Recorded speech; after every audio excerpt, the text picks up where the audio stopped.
Hey, Emma, if you ruled the world, what would you do? I'd plant flowers. Kylie. I'd have snakes. Celina? Read a lot of Jane Austen novels. What about you, Kaitlyn? Maybe lead Harry Potter to the slaughter. And with that, welcome to our official first episode. Woohoo! If you couldn't tell by our awkward banter, our first episode is the show that started it all. A Harry Potter musical. So, AVPM. AVPM. AVPM. Just a frat boy chant in the background. That's All the right. exact opposite of what we are. So, If you guys didn't get to listen to our intro, I'm Celina. I'm Kylie. I'm Emma. I'm Dave. Kaitlyn! Hello, Dave. I'm Caitlin. Hi, Dave. I'm Caitlin. And we have a mutual love of StarKid and Team StarKid and everyone in it. So, Yes, the musicals, the actors, the music, all of it we really enjoy. And today's episode is going to be all about their very first musical that they put up, which is a Harry Potter musical. They recorded it back when they were students at the University of Michigan 10 years ago now. That makes me feel really old. So yeah. What do we want to talk about specifically, Kaitlyn? I'm a terrible host. Do we want to summarize the Okay. plot? I feel like if we summarize it might be a little too long. Just a Because real... it's way too long itself. Oh, that's true. So. Yeah, It's- AVPM was long. Okay, so a Harry Potter musical is a mashup of One. Goblet of Fire. It's almost all Goblet of Fire. Yeah. Sorcerer's Stone, which is one, and it has a little bit of some other stuff. It has a little bit of Deathly Hallows, right? Deathly Hallows, yes. And it kind of mixes it in, and I don't really even know what year they're in at that point. I don't know. I think it's supposed to be their second year. Yeah, it's their second year because Ginny It's her first year. is going Yes. to her robe Ginny's fitting. the first Yes. year. That's Yes. right. Okay. And the bad guy in this one is Voldemort. Yes. Oh my god, I said his name. We've reached that point. I was waiting for that. Alright, so Harry Potter is at his second year of Hogwarts. He is kind of the king of the school. He rules everything. He thinks he rules the school. He's Harry Potter. Woo! Woo! You know, still in love with Cho Chang. Aren't we all? But Cho Chang got her mans. Cedric Diggory. Diggory. I find him very amusing. Of course you do. I don't find that surprising at all.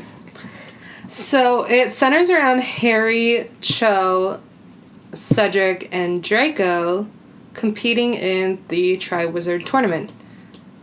And There's a lot of we literally just watched this 20 minutes ago and I'm blanking. like there was a lot of Potter talk. So one of the lines in the musical was that Harry Potter talked about himself and only cared about himself. And majority of AVPM was literally him talking about himself. It's a lot of Hermione trying to watch out for him too. Hermione like, okay, Harry, like let's prepare for. And Harry doing nothing and Harry to help not himself. doing anything, just playing the guitar and saying, "I will."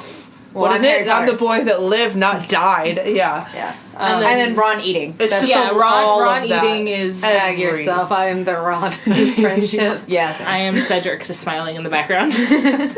I'm Draco. Yeah, so it was kind of a mess, but So yeah, they're competing in the Triwizard Tournament. It all leads up to the Yule Ball, where Harry ends up grabbing a punch ladle portkey along with Cedric, and it turns out to be this elaborate ruse that new Professor Quirrell helps Voldemort create to help him gain his body back to take over the wizarding world once again. I really hope y'all know that if you haven't read or watched Harry Potter, these are all Major spoilers. Oh, yeah. they're like spoilers I'll out put of it- context. I'll put it in the title. Well, or as something. someone who saw just a clip of AVPM before even reading or seeing anything about Harry Potter, it's technically not a spoiler in a way. It's like, because... It's like if Harry Potter were out of context. Exactly. Yeah, but also incredibly... If there were no context. Yeah, because it was... after watching the small bit that I did and then going and seeing Harry Potter, I was like, oh, this was really accurate, but hilariously accurate. Right. Like, a caricature. That's what they're doing, a parody. And it's... And the first thing I saw was Lauren. Draco. Yes, rolling around on the ground and being extra and beautiful, and I was like, oh, that's what Draco is. I actually thought that was Draco. I'm not gonna lie, when I saw it. Tom Felton? Like Tom Felton. Because I didn't know. I'd never watched Harry Did you Potter. live on a rock? I did. She really No, did. I This was lived before under a you rock, got I your mean? glasses. this was when my family grew up on the whole, like, magic equals devil, and devil is bad, whatever, you know? And Satan is a real man. Exactly. Satan is a real man. And so I wasn't allowed to watch Harry Potter, so when I went on Tumblr, I wasn't allowed to watch Harry Potter, but, I watched Supernatural, so I don't know how that works out. Supernatural was a mess. They knew it was fake. And so I saw... You just told your mom there were angels, and she was like, okay. Oh, angel. Oh, yeah, pretty much. So I saw a gif of Lauren as Draco, and I was like... I genuinely thought that was Draco. Tom I was like, Felton. this is a... Tom Felton's This a is very different. feminine looking So man. you thought people were like reading the Harry Potter books, and he would be like, Draco rolled on the floor. Yes! As Rolled his across father the floor. called him a little poofer. I mean, I didn't see anything besides just the initial roll. That iconic, like, roll and then stand up thing. I was like, oh, how we okay. model everything That's we do what now. it is. Yes. Yeah, exactly. Well, and then my favorite is the little part of one of their press conferences where Tom Felton's doing an interview, and they're like, have you seen this? And he was like, no. And they're like, well, she rolls around on the floor a lot. And he goes, he rolls around on the floor a lot?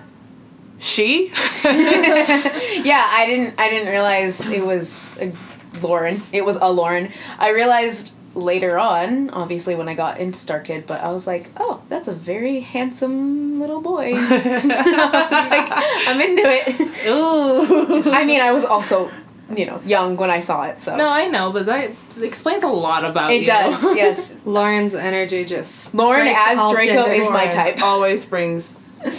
breaks all gender constructs. Exactly. Yeah, pretty much. What is gender? That's a different That is a topic. different podcast. That was a completely off the rail plot summary. Welcome to our podcast. I hope, like, ideally you guys will treat this show as an after party to watching the musicals, because if you're anything like us, you're rewatching them up until the 10th anniversary. So, what were you guys' first reactions, if you remember them, to a Harry Potter musical? Well, I think I said in the last episode, or in our intro episode, that I did not really care for it. I was not a huge fan of Harry Potter. Not gonna lie, I think the first time I saw Harry Potter, I was startled. Like, I was scared. I think I was younger. And I probably cried. I think it was when was it a troll came into the girls' bathroom? Yes. Yeah, so... Troll in the dungeon! that's, like, one of my first memories of Harry Potter, so I think... You're just like, I hate it. Bye. Yeah, so I wasn't a huge fan. But I remember I stuck through it, and then I was like, this is kind of funny. I can maybe dig this if I watch it a few more times, and I guess that's what happened. It's gonna be hard to remember my, like, legitimate reaction. Right. The most prevalent thought, I think, when I come to a Harry Potter musical is how much I loved Granger Danger. I was Yes, one of Granger Danger was those good. little girls shipping Hermione. And then to hear a back and forth duet over Hermione was just really cool. Validating. It was validating. It was my shipping heart before I knew what shipping was. And then I turned 13 and I was like, I'm not the only one that understands this. There was something there. But now that I'm an adult, it's clearly very not a good relationship. I'm so glad that Draco and Hermione did not end up together. Spoilers. Oh my god. Gas. Cancel the podcast. It's been 20 years. Dang, Harry Potter's old. We're old. What about you, Emma?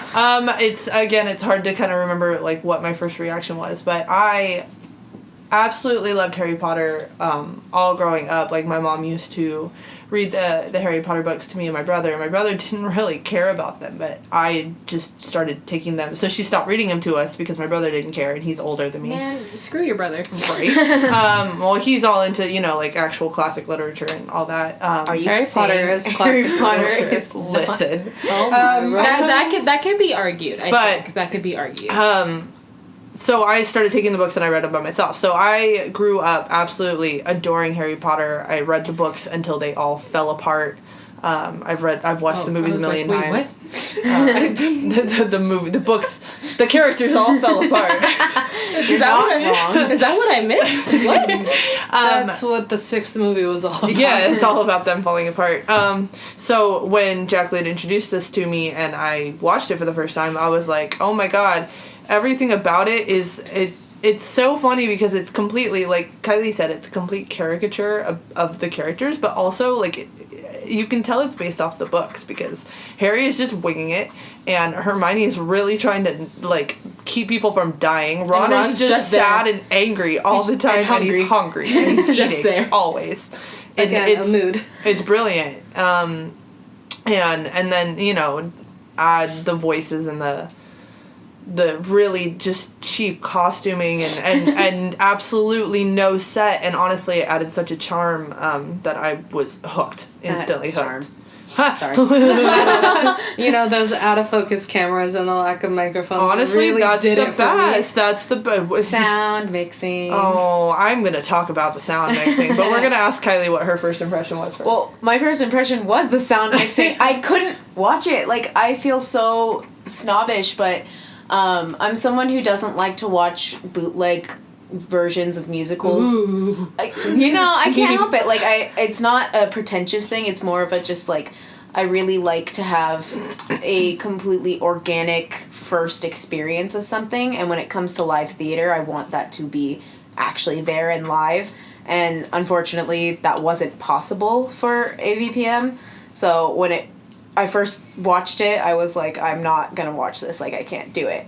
And then I got over it, luckily, thank God, but it took, a year and a half of me to finally say, okay, let me sit down and watch this.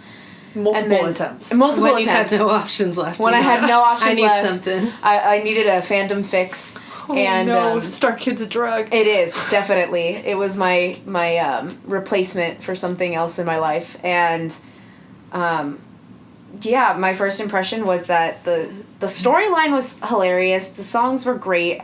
As soon as I could get over the fact that, the sounds were so bad that you had to keep your remote with you to turn up the volume for dialogue, turn it down when the audience laughed, turn it down when the music's loud, it was just...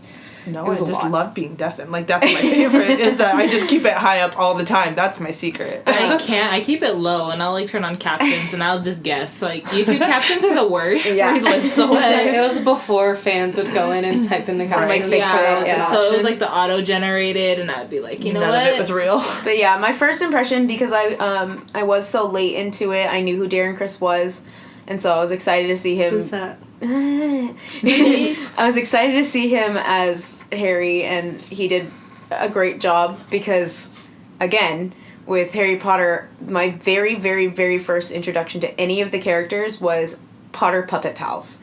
Oh, And my so God. that Anything throwback. else? nothing else. Oh my that God. was I knew nothing. Which Not is a- also hysterically accurate. yes. I didn't know a single thing about it. Of the ticking. Mm-hmm. It's a pipe bomb. That was the very first video I ever saw on Harry Potter, and so those were my first impressions of the characters. And so even watching the movies, I had those impressions in my head. So I was like, oh, Harry Potter is like An entitled brat. Pretentious brat. yeah, he's a pretentious brat. And so when I saw the movie, I was like, oh, that's not what I pictured, but okay. And then I saw StarKid, and I was like, that's it. That's what I thought. Now listen, The I Warner wanna- Brothers took the movie and they're like, we're gonna make this kid likable. So Yeah. Now, It's to a be good fair, I love entertainer. Harry Potter. I do. I I love do the character. too. I love the book character. But But he is still. imagine being an 11-year-old kid thrust into fame with all this money, Oh, bloody hell, it's Harry Potter.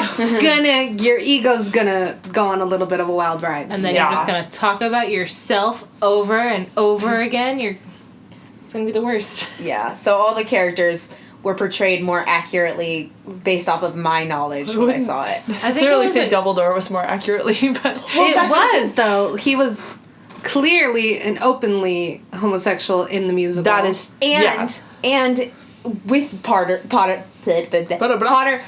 pals. That's those peas. I know. That one video is Dumbledore just, being naked and running around in a circle and yelling his name. What cracks me up is that in the books he's a very quiet, serene kind of character all the way through. Which is why raising it his voice. surprised He's always me. quiet, and then he gets to the movies and he starts yelling, and you're like, Did you put your name into the goblet of fire? He's just a yeller, and then it's it's fine, and then you get to Potter Puppet Pals where he's completely out of his mind, and then you find like a really happy medium with Dylan's Dumbledore where he's both guided and also dumb. I really like that cool, like, laid back, wearing sandals, passing out flowers. Yeah, he was what you said. Like he was a guider. He was able to help, but he was guider. Yes, a misguided guider. He was hilarious, and Dylan does an excellent job. It's realistic because Dumbledore didn't have all the answers. Yeah. He just winged it. Adding on to that, I feel like just AVPM was a good in-between. Yeah. It wasn't as chaotic as Puppet Pals. Like, that was a mess, but it wasn't as... Both did have a bomb, serious. They did, That's true. But it wasn't as slow build-up as the books. Yeah. And, the movies, it's cinema. So it's very intense because they want you to feel those things when you're watching it. And it's then an interesting... Oh, I'm so sorry. Continue. Oh, no, fine. That's cool. I'm cool. Hufflepuffs.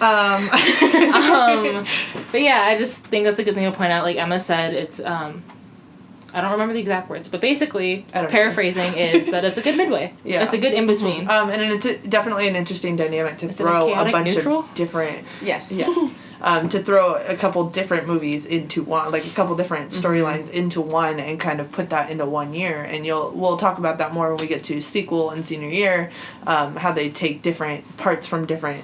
Well, because they had to, because they didn't know they were going to do a two or a they had three. no idea, yeah. They swore to us the third one was never going to happen. They didn't know. So, it's interesting to see them kind of work things together storyline-wise to, like... The Langs knew what they were doing. They knew. It's weird because it works. I see you, Nick. Yeah. Matt. We see you, Lang brothers. But, we see you. It's really cool to kind of see how they fit in, like the Triwizard Cup, and then put in Quirrell with Voldemort, and then to see that separation and the overthrow at the oh my gosh, the Ministry of Magic, like to kind of put that all together into one very long musical. It's kind of like they pulled from, like, if each book was like a recipe, like they pulled like this from that, and blended it up. Literally cake. that meme of God creating you, where it's just like a dash of the this. Langs creating a Harry Potter musical. And then dump the entire beaker of comedy into it. Yeah. I do want to talk about, because you reminded me, the beginning of this podcast, we, asked each other if we ruled the world, what would we do? And the reason we answer that way is because we very heavily identify with that whole Quirrell and Voldemort relationship. Yes. Between this group of four, there's two of us who were friends first, two of us who were friends with each other, and then we became the group of four. And those two pairings, like, to a T, are Quirrell and Voldemort. Yes. So we basically got two Quirrells, two Voldemorts. I think if you guys continue listening to us, you'll really see those personalities come out. But, like Kylie was saying, we were paired off before we became a quad. Yes. We are the quads. Kaitlyn and I were friends first. She is the Voldemort to my Quirrell. She really is. So you're basically saying I'm an asshole. Yes, and I like to read classic literature and plant flowers. An organized asshole. And I have back problems, and I just want you to sleep on your tummy. She won't do it. I met Kylie. If you guys could see the look I'm giving Slater right now. It's vicious. It's very Voldemort of you. Yeah. But we have a little bit of each. I think we have Yeah, a little bit of Quirrell in her and a little bit of Voldemort in me. Yeah. So, on to Kylie and Emma. Right. I met Kylie, we met, 6 years ago now? No more. More? 7? Right. Are we at 7 now? 2013. Close. We're close. Yeah, we're. Oh my That's gosh. 6. We're really 6 close. years. And she is definitely the Voldemort to my Quirrell. It helps that we have 2 Slytherins in the group and 2. I'm a Hufflepuff and she's a kind of a Huffleclaw. She's a I'm a Huffleclaw. Huffleclaw, Ravenclaw, one or the other. Pottermore lied to me, and I demand to know the I truth. feel like this is going to be a running thing. Yeah. You just gotta let it go. How can you let it go? It's straight up identity crisis. But, yeah, And that happens to me a lot for some reason.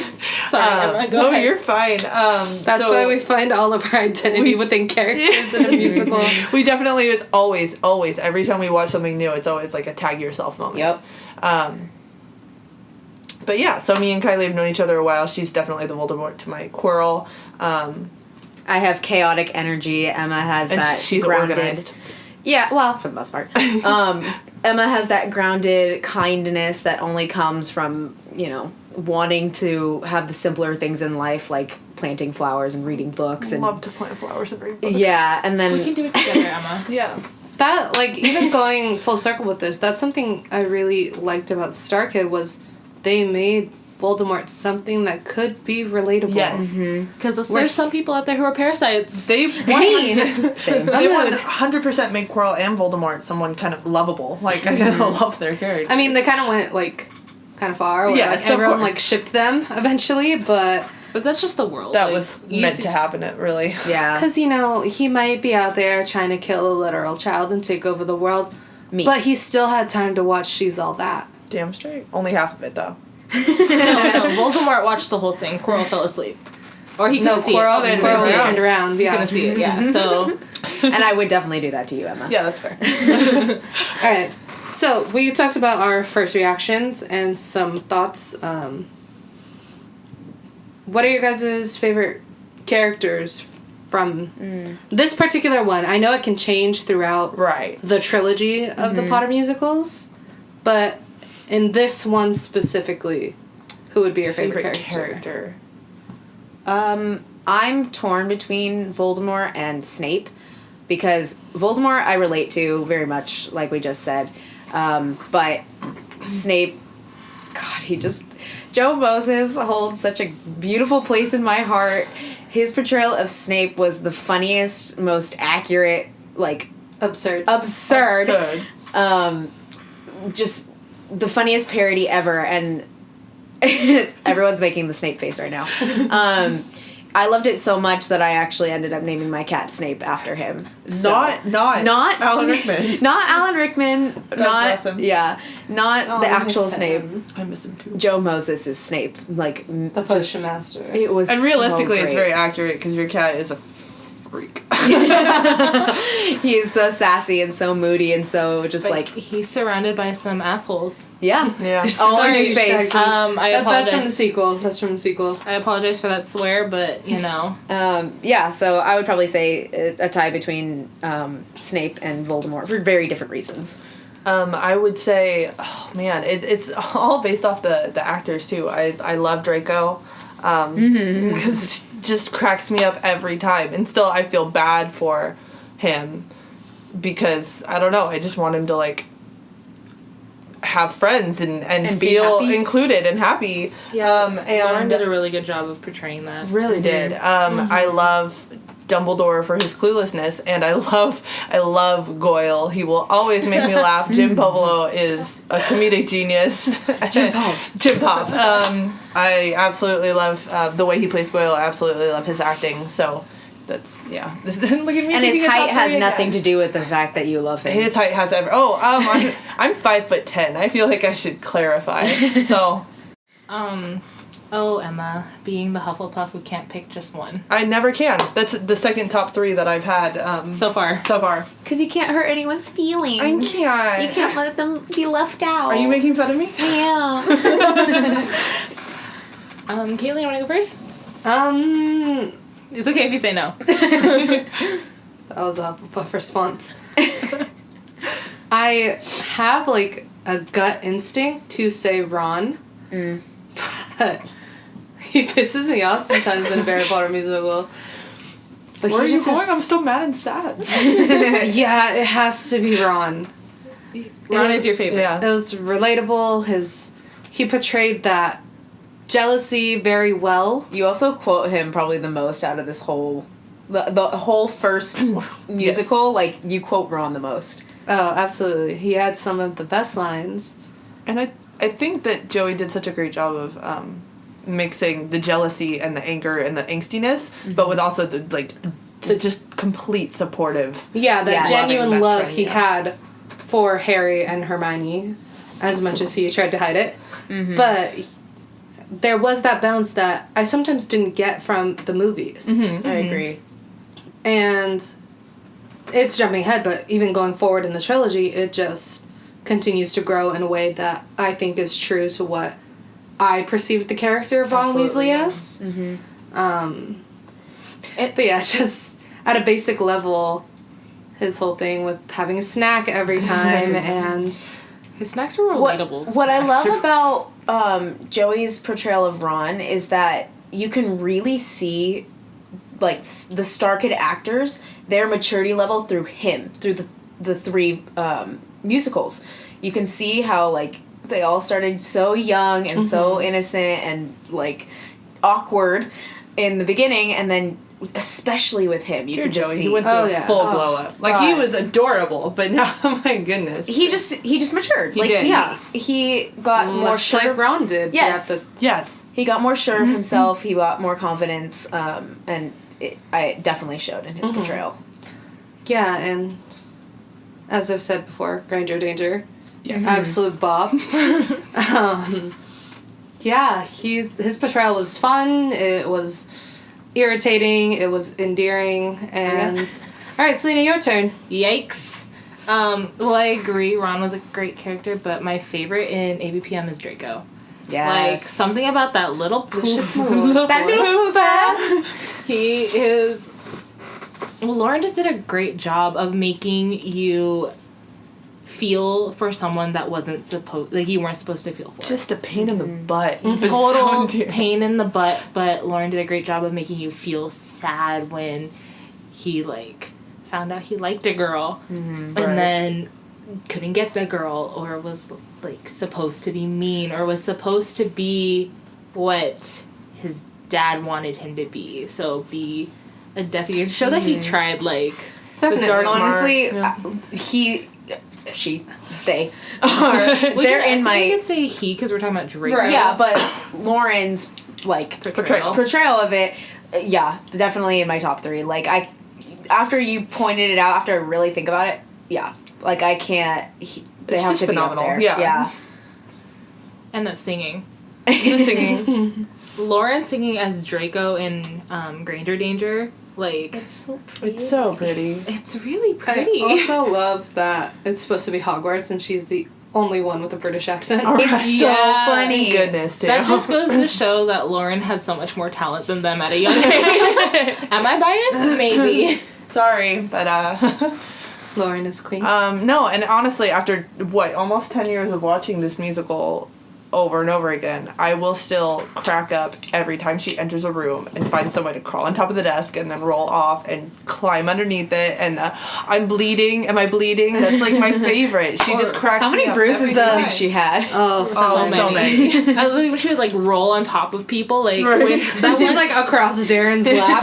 like, it was her, it was Bonnie, Darren, and Ron right on the first row as, like, the Gryffindors, and she Yes. just, like, hops on top On of their top of laps, them, and Me. then rolls off, onto the floor, and continues to roll, like, that And then is... like the get up physicality of it. dramatic, and then with the Yes, camera that's the gift that I saw Yes. that I thought was actually Draco. and the I was whole like, wig goes. okay. Tom Felton, if you hear this, take notes. Take notes for the next Harry Take notes Potter. for the next Harry Potter. No, if they You ever know, ask you at to this remake it. rate, with J.K. Rowling's tweets, it might happen. Right? True. Could she calm down? All right. So, favorite character. I did. Yeah, we did Yeah. favorite character. I already said my favorite song, which is Granger Danger. It's also my favorite. Yeah, Granger Danger was I would really say good. so too. it's I hard. love Missing You, but like Granger Danger is just that iconic, absolutely love song. I get so pumped. Yeah. Not Alone's in AVPM, isn't it? It is. Oh, you gotta pick that one. No, Not Alone. Not I mean, Alone she wins. doesn't have to. I know. Not Alone wins They're for- like two separate spectrums. Yeah, they're different. Definitely different vibes. Yeah. I feel like Not Alone is like my favorite StarKids song as an entirety. Yeah. Like It's definitely out of an Act Two everything song. in their whole catalog. There's just something so fun about Granger Danger. Yeah. Green. I would say it's definitely it's definitely like a Act 1 versus Act 2 song, because Act 1, Granger Danger is such an Act 1 when you know musical theater. Granger Danger is such an Act 1 song. It's all about kind of like, you know, the ups and downs of like falling in love, but it's like a very optimistic sounding song. And then Not Alone is like that really emotional when you get to Act 2 and everything is falling apart and like everything is just kind of sad and you have that like dramatic moment. Like, where's the And- storyline gonna yeah, go? and then when they all come together and they do their 4-part harmony, and I just get chills. I get chills. I love it. I don't know if you guys heard it because it was muffled, but she said she gets chills. Chills. Emma, this is a podcast. You can't cover your mouth. You're correct. Sorry. Favorite scene, if you guys have one. I have one. You do? Yes. That was so fast. I'm There we sorry, go. I love it so much. She's here It's for it. it's when Voldemort finally gets to come out as himself and Joe Walker does To Dance Again, because first of all, beautiful. Yeah. Second, it's so like exciting for someone who loves Voldemort so much, and I know that sounds like a psychotic thing to feel, but Well, you are the crazy one. exactly. But yeah, he just it's so funny. I love seeing Darren having to be thrown around like a rag doll. Yes. He does a great job at it, and I love seeing Brian get to sing a little in that and have some fun. Anytime Brian does anything, And I'm exactly, excited. yeah, it's great. And yeah, I would probably say that's my favorite scene. I also love how they took the biggest, baddest character of Harry Potter. Yes. And his immediate thing he does when he has his own body is tap dance. Literally, yes. You know, Voldemort put some tap shoes on him. Like, tap dancing can be terrifying. It's I can see actually that. terrifying. He Like- stayed intimidating. Yeah, like if actually. you're jumping He's out of wearing- a cauldron when you're the Dark Lord and you start tapping, I'd be scared. Walker was up on that stage in tights, in tap shoes, wearing a sparkly cape, and he was still intimidating. And meanwhile, Tyler is just laying on the floor in the background, just completely dead. So My favorite Poor part of sucker. that scene is that everyone is literally dancing around him, and he had to lay there face down. He got a break. Yeah, he did. Like if you think coming from a theater background, if I got to be Tyler in that scene, it'd be great. But then all you do Just is hear get to tapping. sleep. I'd be okay with it. It'd be great. Oh. Who else has a favorite scene? I can't think of one right now.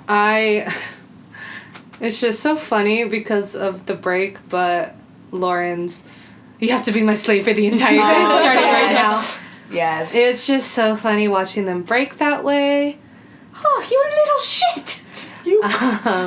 Those reactions are so genuine. Yeah. And that's something that really, I think, we took with us, because actually Kaitlyn pulled that on me earlier today. That's something that's so cool about StarKids, so unique, that because it's not, 10,000% professional, like you get those Like fun this podcast. Exactly. You get those fun, genuine moments where you're like, ha, I relate to that because it's real, it's raw, it's a genuine break of a character. Like, oh my God. Jomo in the background of that scene was just like cracking Absolutely, up. mouth hanging open, Yes. like, oh my god, she did it It as was just Draco. funny. Yeah, that's a great scene. That's a good top 3 scene. Yeah. I think there's a definite depth to the entire Not Alone scene, along with the lyrics with it. I just really enjoy the duality of StarKid, where they're throwing in inappropriate, lowbrow humor jokes, and then That's what one of my favorite scenes is. they turn it around and have these hard-hitting lyrics that everyone can relate to. Yeah. That's something that I noticed. One of my favorite points that they make is when Hermione goes to the Yule Ball and she says, I never thought looks were important. Now that I think they're more important than anything. That commentary is so important because it's true. All those, movies, the girl comes down, she has a makeover, her glasses are off. She's all That's that. it. She's like She's walking her. down Exactly. the stairs in slow motion. Yeah, or- and Harry Potter had that moment, and like, yeah, it's cool to see Hermione all dolled up and confident, but it sucks because that's what you think. You're like, oh, like people want good looks, and that's what's important because that's what changed Ron's mind, and that's not cool. And in the books, too, when they're getting ready for the Yule Ball, Draco cast a spell, accidentally hit Hermione, and her teeth, like, grew, like, really, really big, and then she went to the hospital wing, and Madame Pomfrey, like, shrank them, and she had them shrink them more so that they weren't buck teeth anymore, and then she kept them for, like, a while before she fixed them. So, it kind of made me sad, because back then I had, like, really messed up teeth, too, so it just kind of, like, I don't know. You want the relatable characters to find inner confidence, not outer beauty. Yes. But then that's like a... Yeah, just not wanting that whole ugly duckling storyline. Yes, exactly. Yeah, because that's tired and just makes me feel bad. Yeah. And I'm glad they pointed that out. I appreciate, that self-awareness. They put it in like, a humorous statement, but it is. It's really... a serious topic. Yeah. At least in my opinion. Like, I actually never thought about it that way until you brought it up. And yeah, that is a commentary on society. That's a commentary on cinema and... StarKid gets deep. But they do Hashtag. it. They do it in such a great way They that's really do. so funny and so relatable, and you're just like, oh, like It's it literally makes you think later too. Yeah, it's Yeah. something you don't catch right away, and then when you do think It's about it... been 10 years and I still realize new things about StarKid. That's what's fun. I like Yeah. that. Man, now I feel bad about my favorite scene. I do too. Sorry. My favorite scene is honestly trash, but it's during Granger Danger when Draco pops a boner. Oh yeah, that's great. It's great. It's so funny to me, just because Lauren is so small. And What the hell is this? what the hell is this? And that little accent, and you can tell she's small, but she's playing a boy, and she plays it so well in a comedic way, and like...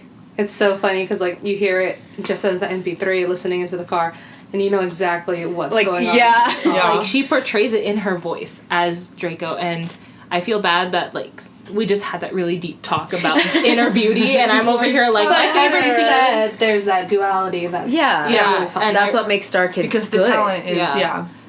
But, yeah, for me, I keep it basic, and, I have, bro humor, I guess.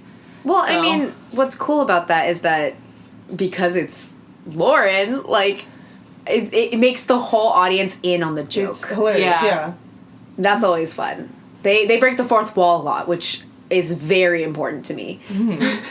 Yeah. It's a Makes cool everything thing feel to have in theater. Yeah, because it makes you feel included. It makes you feel like you're in on this inside joke and that they're all like your friends in a way. Obviously, we all know that's not true, but You don't know. we're not crazy. Twitch. But no, it's cool to feel like you're a part of something, and I think that's a really cool way of doing that in theater. Yeah. My favorite scene too is just kind of it's not even super important. It's that funny little scene when Goyle comes and he takes the wreath from Neville and he pushes him out of the way, and then he dancing's for pansies, and Draco goes, "You there? What's your name?" And we already know what's coming. Yeah. And she goes, "Pansy." He goes, "Perfect." That's my favorite. I don't know why. It makes me That laugh was just every funny. time. It's Yeah. just clever. It is clever. Well timed. I just love it. And then my other is just Dylan Not coming even just one top. Never. One top face. Dylan coming out for going back to Hogwarts when he just belts out, "Go!" I'm like, whoa! Oh my god, we're getting serious. We're at Hogwarts now. Coming out belting it, but he's wearing flip-flops. He flip-flops. It's so great. Oh, that and that really awful beard, just the worst beard I've ever seen in my life. And the so hat. good. And the hat. Okay, we're gonna talk about this really quick. Let's just jump onto costuming. Let's talk into our costumes. So Let's talk about frustrations. yes, budgeting was nothing. Non-existent. Yeah, they spent most of their budget on the giant chocolate bar, for which is Dylan. my favorite prop. It's honestly, it's the best use of that money. So, But like, I'm ache. still mad and sad. but this one thing, and I just noticed it again today, and it drives me insane, is that Dylan's got the hat, the big wizard hat, and at the very top, it's like this nice purple hat, and at the very top there's this one white piece of fabric that sticks straight up in the air and it glows. It catches all light, like in that 240p camera. Yes, when all the when all the lights turn off, it's still glowing. It's just there. It's completely like all the way just in my face, and it irritates me. Yeah. What other costuming likes and dislikes? The invisibility cloak is hilarious. It's so funny that Bonnie has to tiptoe Tiptoe. behind Joey when they're under the invisibility cloak because it's just so small. It's a small little piece of fabric, and she's like, I need to get under here. It's relatable for us shorties. Oh, sorry, Emma, I don't know. You guys, I don't know if you were paying attention earlier, but Emma's 5'10". I'm 5'8". I'm 5'3", 5'4"-ish. I'm like 5'4", 5'5". Yeah. So we got our polar opposites in our friendship, and it works for us, I guess. But that cloak of invisibility was awful. I thought it was great. loved I thought it was hilarious. It was a cute piece of fabric. Like, it was sheer with glitter, but Ron, small. where'd the cloak go? Oh, I put it on that chair with the walking feet. Oh. Another costume, Jomo as Snape. Oh, it's great. Oh, it just he does. It He makes looks like me a priest. think of a priest, and then I think of Hellfire from Hunchback. Like, I'm not opposed to that. I know. I mean, it's not awful, but that's what my brain like connected it to, and I was just. I think he made such a great Snape, like looks wise, obviously attitude wise, but the costume was perfect to me. It is, yeah. And it's the same with Bonnie. Like, it looks tragic, but that's the point. Like, Cho Chang and so bad Pansy, for they all look Bonnie's so hair. pretty. I know. The Bonnie only thing just got- about Bonnie is I hated her skirt. I Yeah, that's hated like it. the point. Well, I mean, It's there supposed probably to look was, friendly like, and awkward. they probably put like t-shirts. I on hope. it, right? The thing is the length didn't bother me as much as it looked like it was like velvet. Yeah. Why is it velvet? They had no budget. They I were know. working I with know, probably right? They what probably was in the walked costume. into the costume The shop. Yule Ball where everyone's dancing and you obviously see like Beauty and the Beast. There's definitely Like, Neville But is see, wearing that Beauty didn't and the bother Beast. me. I don't know why I maybe I just hate velvet. I think Well, I talk think about you're your just hate. bringing in your own baggage here. my own bias. I live for velvet. You leave her alone.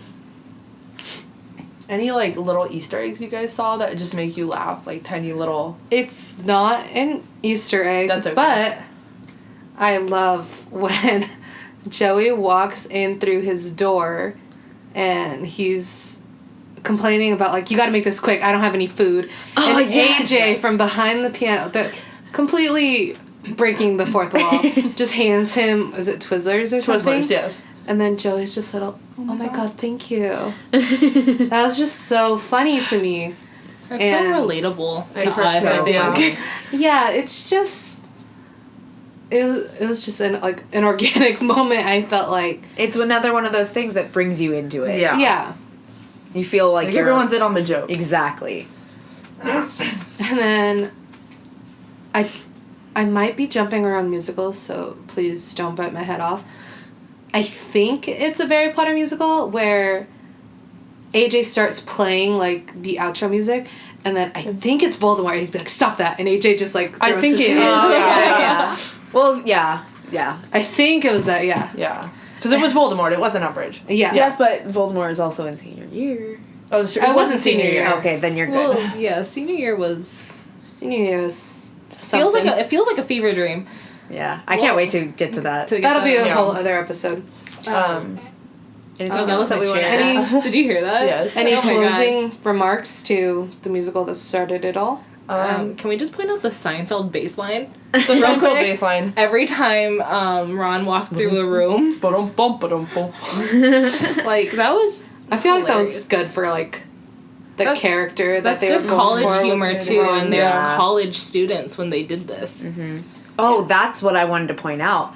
They were all younger than They were- us, than we are right now. They were young. Yeah. So they're all like 19, 19 to 20, 21, yeah. and then we're all sitting here like approaching our mid-20s. Like, that's Oh, weird. don't say it like that. Don't say it like that. But Well, no, it's not that, true. but like we've been watching it for a while now. We've Yeah. literally been watching it for ever. We're just getting old. Yeah, Kylie, you stay out of this part. I'm talking to Emma and Kaitlyn. You know, It just makes me feel unaccomplished. Yeah.